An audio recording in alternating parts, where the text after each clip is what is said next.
Bienvenue sur l'épisode de ce 27 janvier du challenge J'envoie. Aujourd'hui, mon challenge, c'est de te parler d'un groupe ou d'un chanteur impactant. Et étant donné que ça ne me parle pas exactement comme ça, moi je vais surtout te parler de comment la musique ça peut être impactant et puis le rapport avec la relation à soi, la relation à l'autre et notamment dans la relation amoureuse évidemment.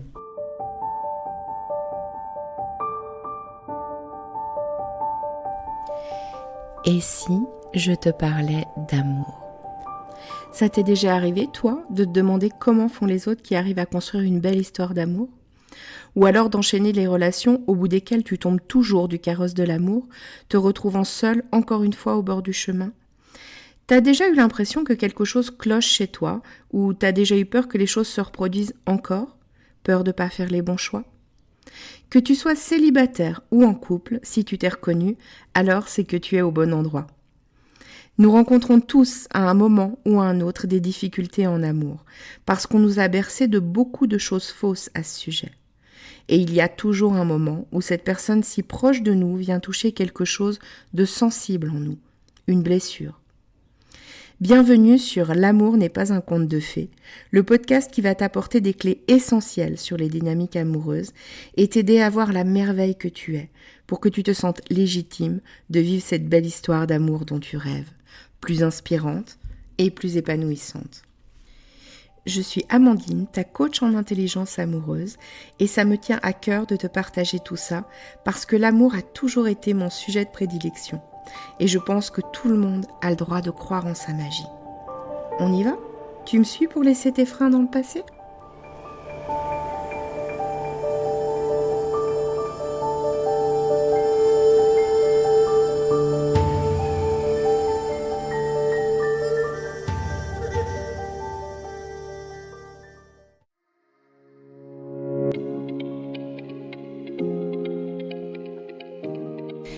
En ce début d'année, j'ai décidé de participer au challenge J'envoie proposé par l'Académie du podcast. Ce challenge consiste à sortir de sa zone de confort en faisant un maximum d'épisodes tous les jours du mois de janvier, avec à chaque fois un thème ou une spécification technique imposée. Ce challenge s'intègre dans mon podcast, donc dès que je le pourrai, si le thème le permet, je te parlerai d'amour, évidemment. Et puis, par moments, je me livrerai sans doute aussi un peu plus sur des choses plus personnelles. Tout le monde ne sera peut-être pas sensible à cet épisode parce que, évidemment, je vais parler de musique au sens large.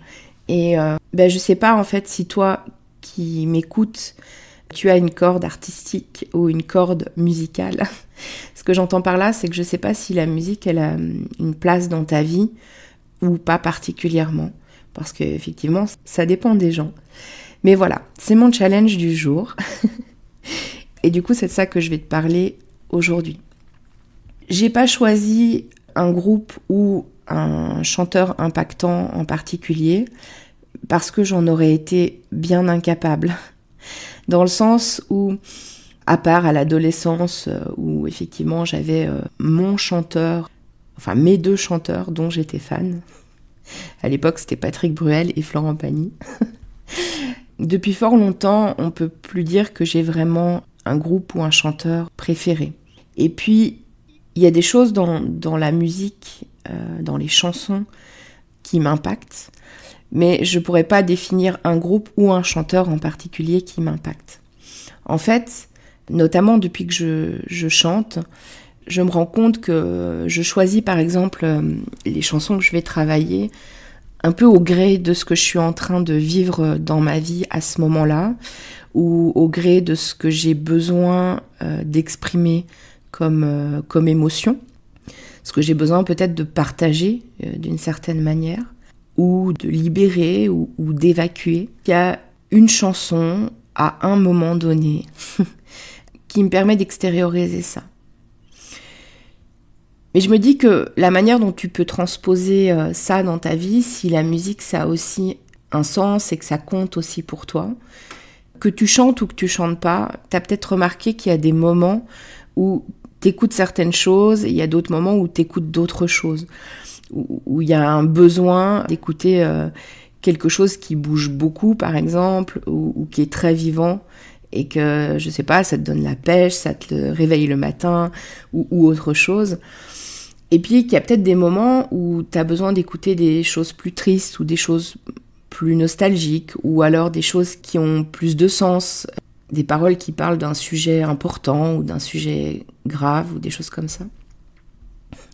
Ça me fait penser à un ami. J'ai un ami qui m'avait dit une fois, moi j'ai ma playlist exprès pour pleurer. Et quand je sens que je suis un peu triste et que j'ai besoin d'évacuer des choses, je me mets ma playlist pour pleurer. Ça m'avait fait sourire parce que moi j'ai jamais eu consciemment une playlist pour pleurer.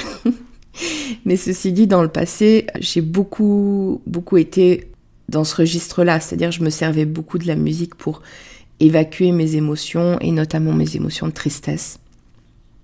Depuis que je chante, c'est un peu différent, je pense, parce que du coup, je vais évacuer ces choses-là en chantant, et peut-être moins en écoutant, même si j'écoute forcément de la musique aussi.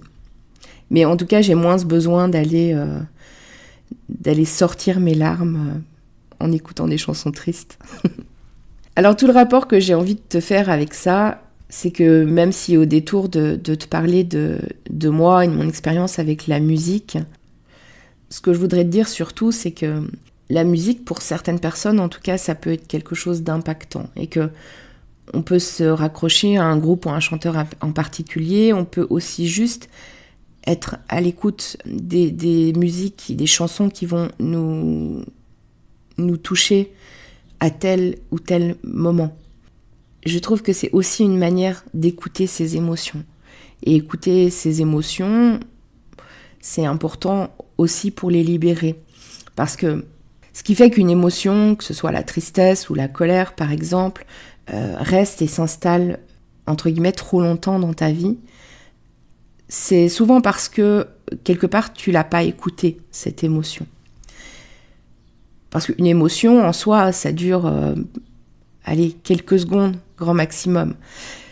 Donc quand on est triste pendant 2 semaines ou en colère pendant 2 semaines, c'est qu'il y a quelque chose en nous qui non seulement alimente cette émotion, qui souvent aussi parfois n'a pas écouté ce que vraiment cette émotion de tristesse ou de colère, elle avait à nous dire. Si je te parle de ça et si je fais le pont avec les relations amoureuses, c'est parce que parfois, et peut-être que ça t'est déjà arrivé, on vit ce qu'on vit avec l'autre et on prend pas trop le temps d'écouter nos émotions. Parfois même, on les met sous le tapis pour pas rentrer en conflit avec l'autre, pour X, Y raison. Et c'est souvent ça qui, à la longue, porte préjudice à la relation.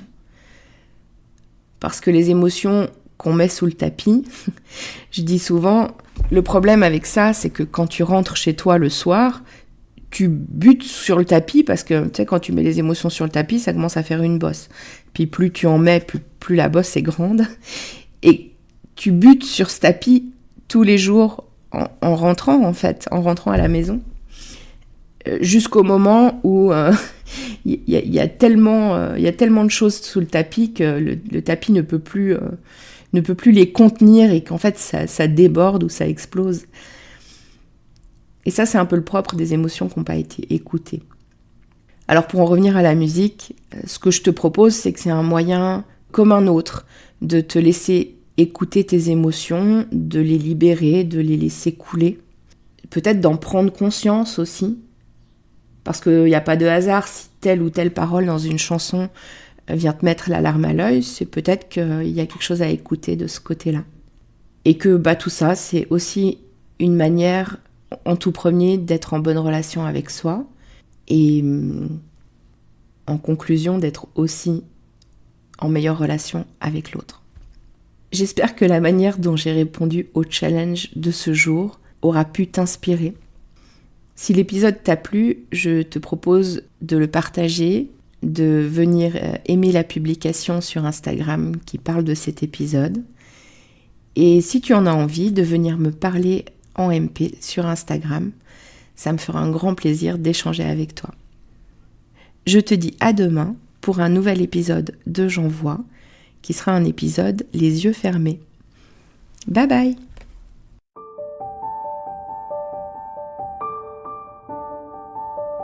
Si tu as aimé cet épisode, donne-moi un coup de main, partage-le et abonne-toi si ce n'est pas encore le cas.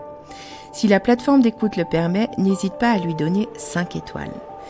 Si tu as des questions, s'il y a des sujets que tu as envie que j'aborde ou si tu veux réagir sur cet épisode, je t'invite à me rejoindre sur mon compte Instagram, Amandine_lovecoach.